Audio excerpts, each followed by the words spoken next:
We always try to get out really early, but we walk in the shop and that's not really possible. You end up meeting, saying hi to a half hour's worth of people. So we're running just a little late. I like to be on that water at 8 o'clock when those bugs start. We'll be a little bit late, but we'll still get after them. But today we're dedicating this show to one of my closest friends in history, Gordon Patton, who died 2 weeks ago, I think at 93, maybe a little older. Gordon guided this longer than anyone alive. I think he guided this lake for over 45 years. Was still guiding at 90 and just passed, like I said. So we're gonna go up and haunt a little of Gordon's waters. Gordon was one of the most respected guides I've ever known, and just a pleasure to have known him. So today's Gordon's day. It's gonna be beautiful, sunny. Hopefully the wind stays down long enough for us to get out and get after him for 3-4 hours before things pick up. Stay tuned.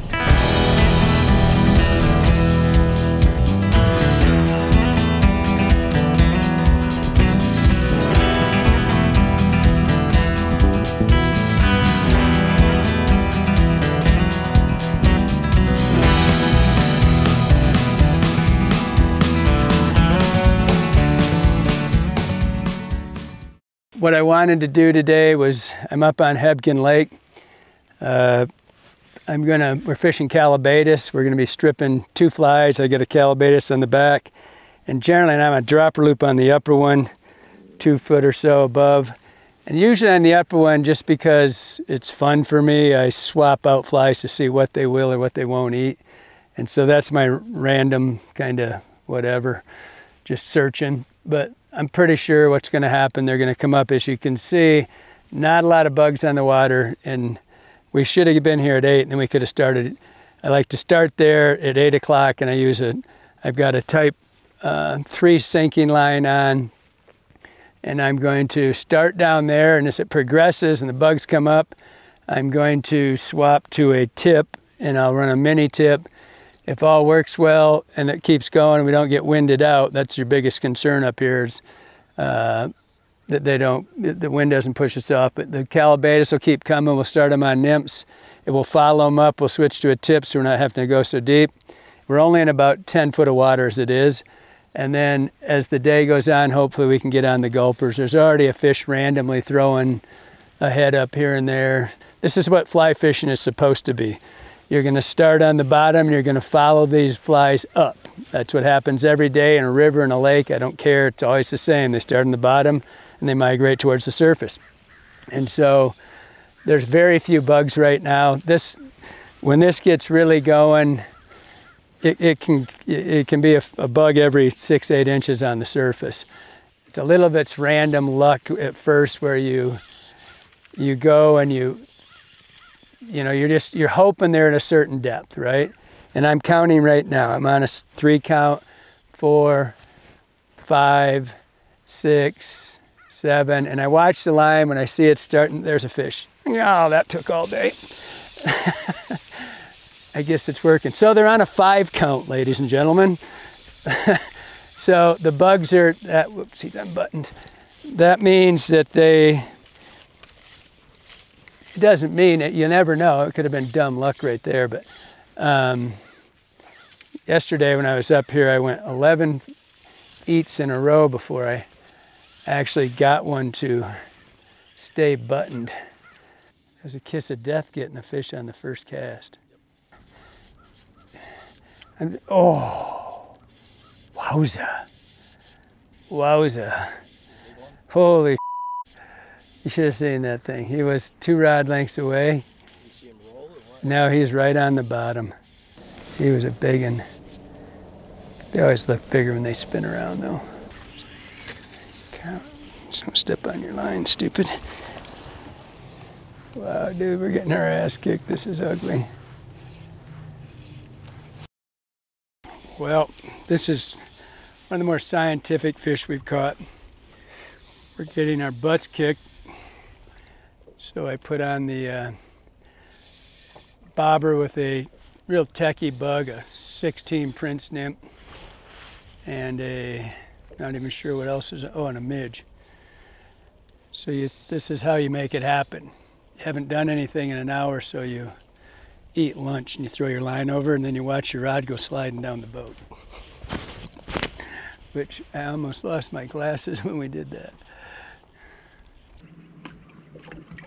Oh, my fucking bobber jumped somewhere. The rod's boat went out of the boat.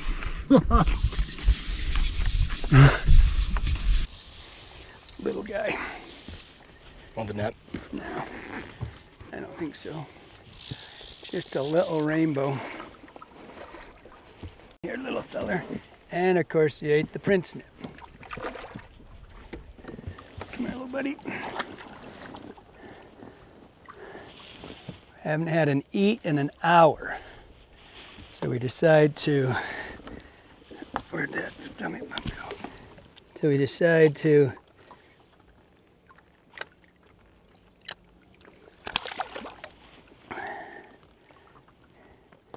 he has one absolutely minuscule nymph in his belly. Most important tool in all of lake fishing, in my opinion. So we put a slip rig on. We're seeing a lot of fish eat. Every time a cloud comes over, the fish start eating on the surface, which that gives them a confidence just to come up from the depths. We were marking fish down right on the bottom today.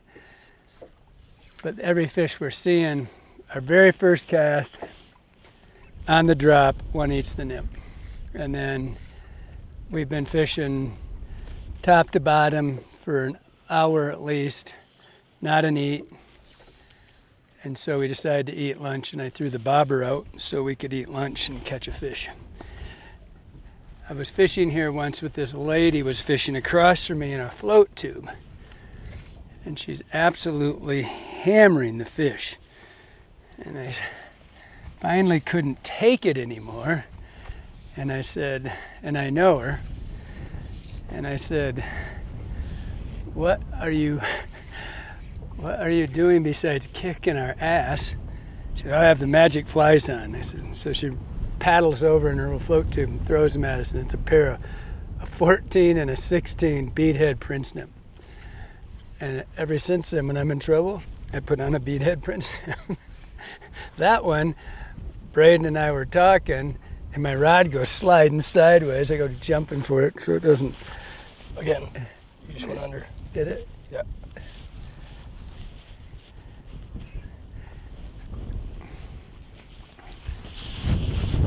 Somewhere down there I had a fly in my glasses, and when I jumped for this thing, I might have pulled it on, I don't know. When I went flying for that thing. Okay, finished lunch.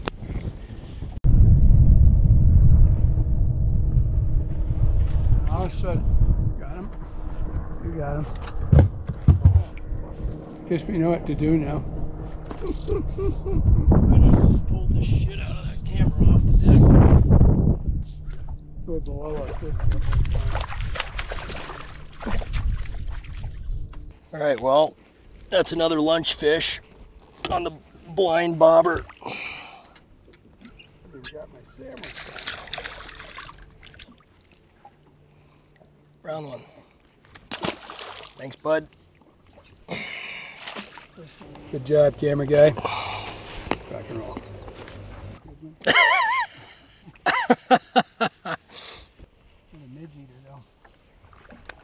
I just want to eat my lunch. I was sunbathing, eating my lunch. Fourth cast, third fish. That whole time we fished for an hour trying to strip them up just so we could, and we kept seeing fish rising, so decided to go eat lunch and bobber it up while we're eating lunch. No sense not fishing. And it's just been one fish after another. Come here, little buddy. A little bit of sandwich in that net. Huh? A little bit of sandwich in the net. Yeah, little lunch sandwich. Two on the midge, one on the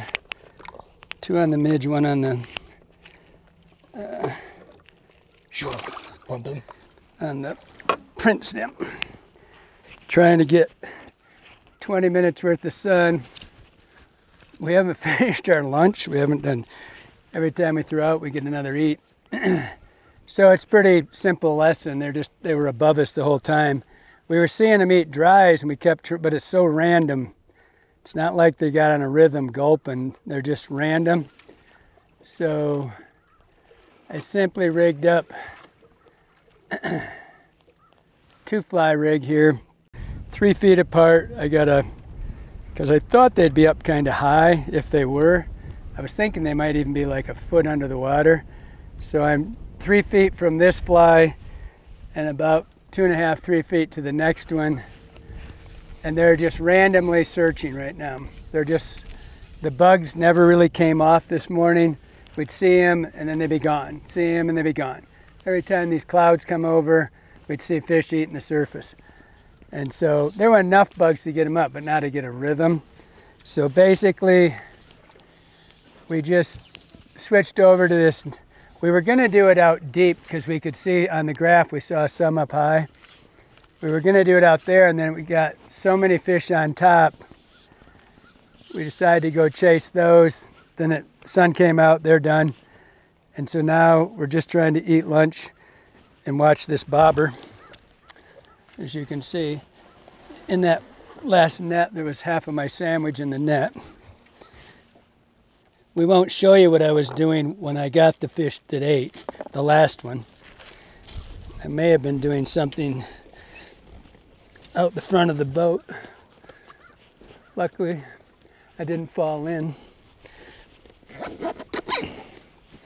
So, we're gonna chase a bobber for a little while. Generally you go to where the mud flats, where the midges come out. They eat midges every single day. They never don't. I don't care what day it is. And so it's always a good idea just to put one on to search.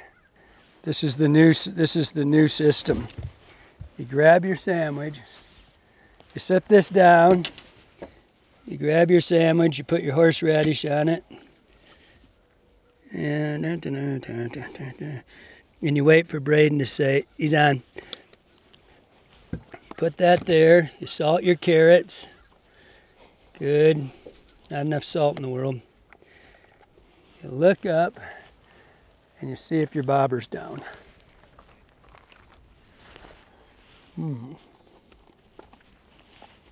Slow day.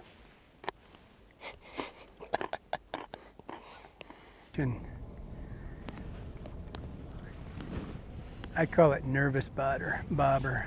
Right there. Oh, that was right on cue. I don't know if you were filming that or not. The bobbers don't always just go down. I was just, and it was, when you're fishing these things, a lot of times, people that think it's just mindless, I guess it can be for a little bit, but you get this nervous bobber, and all it does is it just barely wiggles. And I was just telling Braden, I go there, it's just wiggling, and you set. If you wait, they'll come up to your fly and they'll just kind of suck it in and out, and your bobber will never go down. It'll just barely wiggle. Like, it's hard to detect at first, but when you get used to it, that one was absolutely perfect. It was just shaky.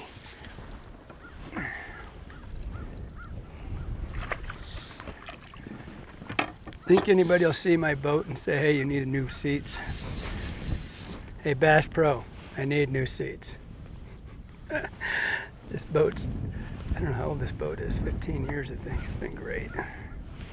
See my indicator? It's not, my indicator's, it released because this is a bigger fish. So it released. If I had been fishing deep, it's not really a bigger fish, but he's tighter. If I had a 10-foot, what I said earlier, if I had a long line out, that fish I wouldn't have been able to reel in. So it released how it's supposed to. Come here, mister. Still have a flying midge eater. Pretty everyday fish. Generally I don't really care because it's not very complex, but I do a lot of stomach pumping. But he did a good fight. We'll let him go. So I've just got a snow cone chronomid. The snow cone just basically a tungsten bead that gets it down quicker. Brass bead to this one, which is a 16 Prince nymph. That's the whole idea of using the slip bobber, is that when you're fishing deep water, I mean, you might be fishing 12, 14, 16, 20 feet, and there's no way to reel up your fish. If it's 10 foot, if your rod's 10 foot, you're gonna have a hard time getting a fish in if your bobber's at the end there, so, or you'll break your rod. And so they just, if you, on that one you saw it gave way, and so it just was sliding up and down. But if I was, what I was saying right before it happened, before that fish ate, now that's 5 fish I think in, I don't know, 15 minutes, 20 maybe, where we fished below our fish. We were fishing, we got here and I thought the bugs would be deep and it would take a while for them to get up. It didn't. We were above them the whole time. We fished for an hour. We had 1 fish eat on the absolute first cast, which is kiss of death. And so we decided to break for lunch, put on this bobber rig just so I always do that just because I want to, I just want to, you know, why not, if you're not doing anything, why not have one out there? And then it was just one after another, which immediately tells you that we were below our, or above our fish. We were below our fish, they were above us feeding. And so we're running, like I said, just a simple chronomid, just a snow cone midge. That's, I mean, they're 24/7, 365 flies. They eat them every day of the year. And then I just got a Prince nymph, which is, the Prince nymph in a lake to me is one of the biggest wonders of the world. I have no idea what they possibly could be eating it for, but they do, they eat it a lot. And so what I was saying when I first started this, when that fish ate, one thing about, there's a couple guys that are just spectacular. Phil Rowley's one of the best midge guys in the world. And the thing that Phil does, he can stare at a bobber and he never ever takes his eyes off. And he just like, cause you'll get a lot of these, you'll see I told Braden when we stopped to eat, I said, what you're gonna see, you're not gonna see my bobber go down, you're gonna see it come up, which means you missed it. Phil, just like, he's like a hawk, man. He just never lets go. And he's reading the bobber. And what I was saying, just as it happened, I was trying to tell Braden to close up on the bobber, because they don't just go down like that always. That's pretty brainless fishing, right? When they just go down like this. But you'll see them just kind of quiver. And they'll, like that one, oh, dang it, did it again. On cue, I missed him.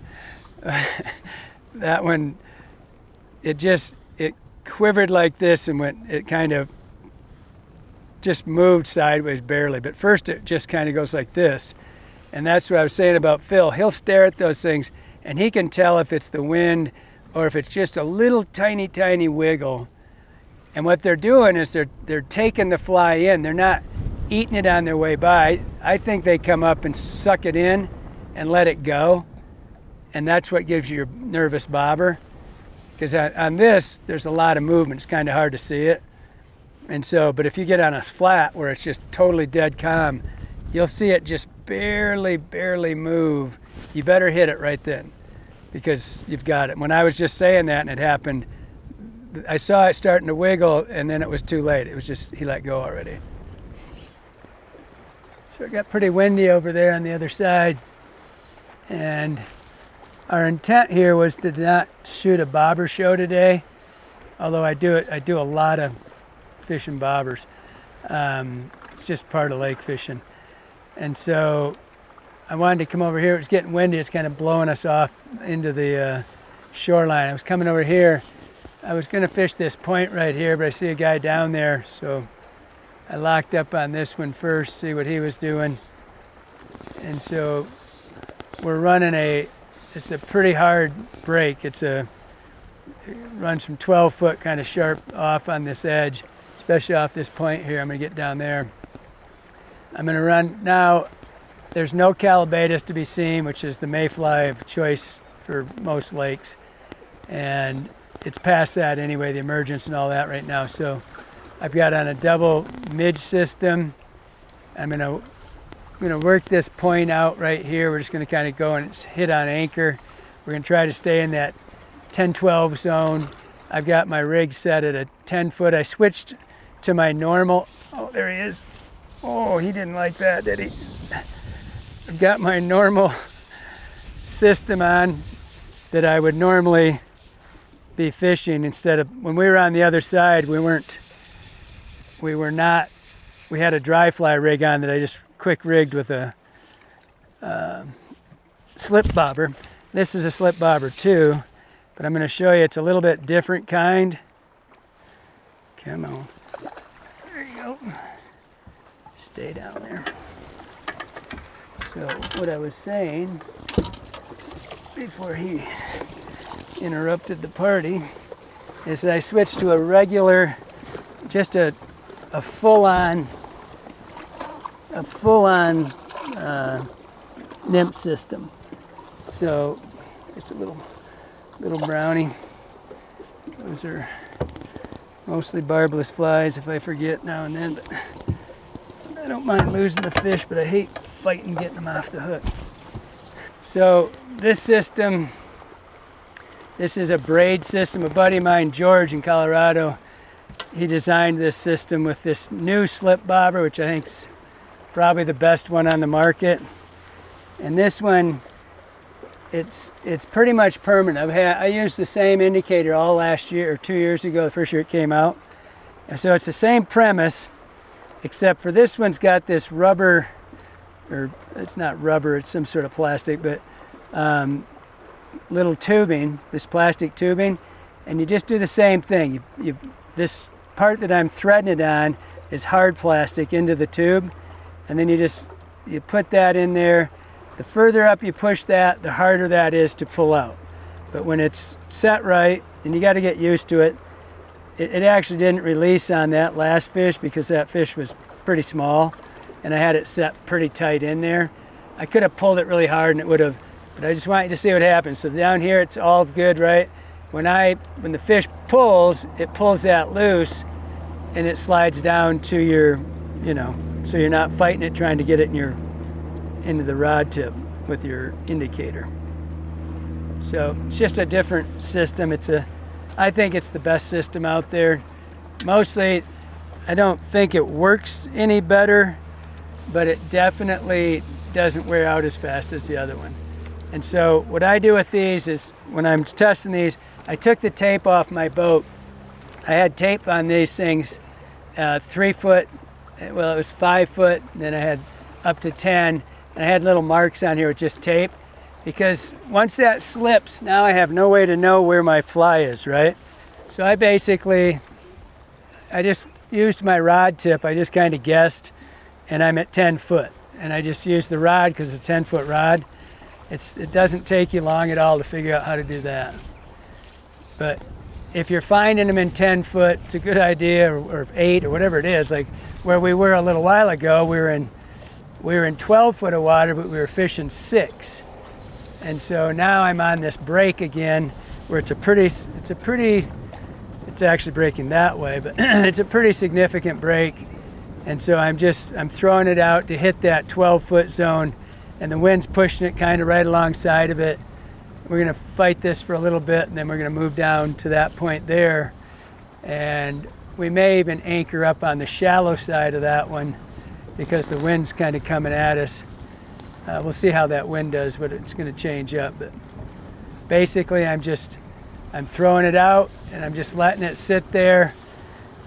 It's like I said, as much as you, probably the biggest mistake stillwater anglers make is that they cast too much. Unless you're stripping a fly, if you're running an indicator, boy, just the longer you can tolerate that sitting there, the better off you are, because they've got to find you. And you kind of get into that river mode where it's like, oh, I'll go to this spot and then cast over here.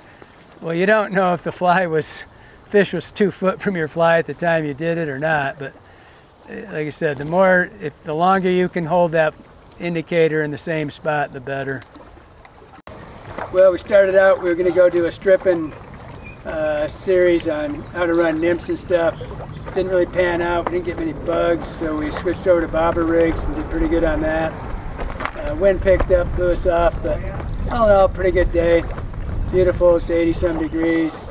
You know, got a dozen fish or so. It was worth it. Not what it usually is, but we'll just have to come back and do the nymph show next week. Hope you liked it. Hope it helps you out.